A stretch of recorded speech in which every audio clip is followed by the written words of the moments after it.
প্রিয় খামারি বন্ধুগণ, আমি আজকে আপনাদের সাথে কথা বলবো গবাদি পশুর লাম্পি স্কিন ডিজিজ নিয়ে। একটা গবাদি পশুর বা বাছুরের লাম্পি স্কিন ডিজিজ বা এলএসডি আক্রান্ত হইলে বাছুরের শরীরে কী কী লক্ষণ থাকে সেটা আমি আপনাদেরকে দেখানোর চেষ্টা করব।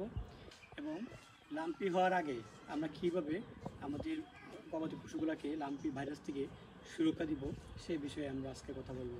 এর আগে বলে রাখছি, যারা আমাদের ভিডিওটি ফেসবুক থেকে দেখছেন অবশ্যই ভিডিওটি বেশি বেশি করে শেয়ার করে দিবেন, এবং যারা আমার ইউটিউব চ্যানেল থেকে দেখছেন অবশ্যই আমার চ্যানেলটি সাবস্ক্রাইব করে পাশে থাকা বেল আইকনে ক্লিক করে দিবেন।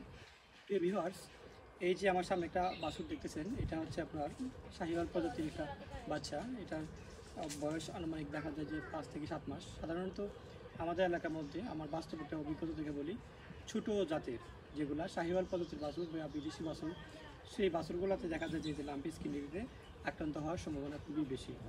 আর সবথেকে বড় কথা হচ্ছে যে লাম্পি স্কিন ডিজিজ আক্রান্ত হইলে শরীরে যে লক্ষণগুলো থাকে সেটা হচ্ছে এই যে আপনার গুটি গুটি বের হয়ে যায়, একটা জুম করে গুটি গুটি এরকমভাবে আপনার বসন্তের মতো বের হয়ে যায়। হ্যাঁ, দেখা যায় যে আপনার গবাদি পশুর শরীরের তাপমাত্রা আপনার 105, 6, 7 ডিগ্রি সেলসিয়াসে থাকে।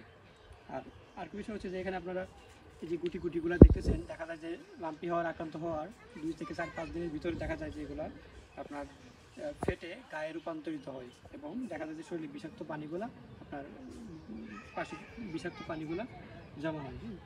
আরও একটা গুরুত্বপূর্ণ বিষয় হচ্ছে, যখন লাম্পিতে আক্রান্ত হয় অধিকাংশ বাছুরে এরকম গলার নিচে আপনার পানি জমে থাকে, এরকম ফুলে যায়। তাহলে আপনারা বুঝতে পারবেন যে আপনাদের গবাদি পশুটা লাম্পি রোগে আক্রান্ত হয়েছে। আর দেখা যায় যে লাম্পি রোগের বর্তমান সময়ে লাম্পি রোগের চিকিৎসাটা আমি পরে বলি। এখন আমি আজকে আপনাদের সাথে কথা বলবো কীভাবে আমরা লাম্পি ভাইরাস থেকে বাছুরগুলোকে সুরক্ষা দিব।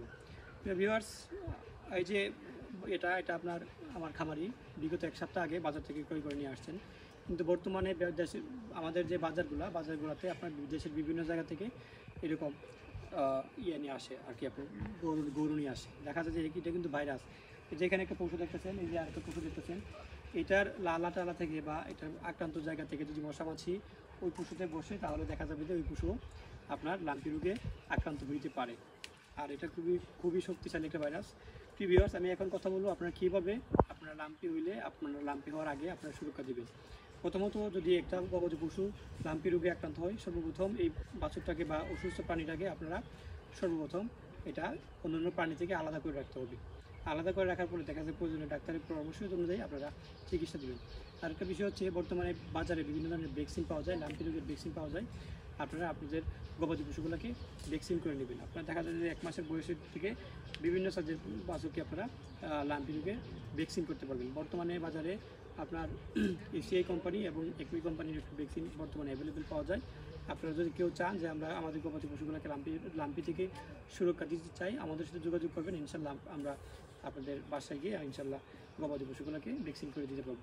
ফলে দেখা যাবে যে ভ্যাকসিন করার ফলে দেখা যাবে যে আপনাদের গবাদি পশুগুলো থেকে প্রায় 6 থেকে 7 মাস লাম্পি থেকে নিরাপদ থাকবে। ভিউয়ার্স, আজকে এই পর্যন্তই। অন্যদিন হাজির হবো নতুন কোনো টপিক্স নিয়ে। সে পর্যন্ত আপনারা ভালো থাকুন, সুস্থ থাকুন। আপনাদের খামারে সফলতা কামনা করছি। ধন্যবাদ।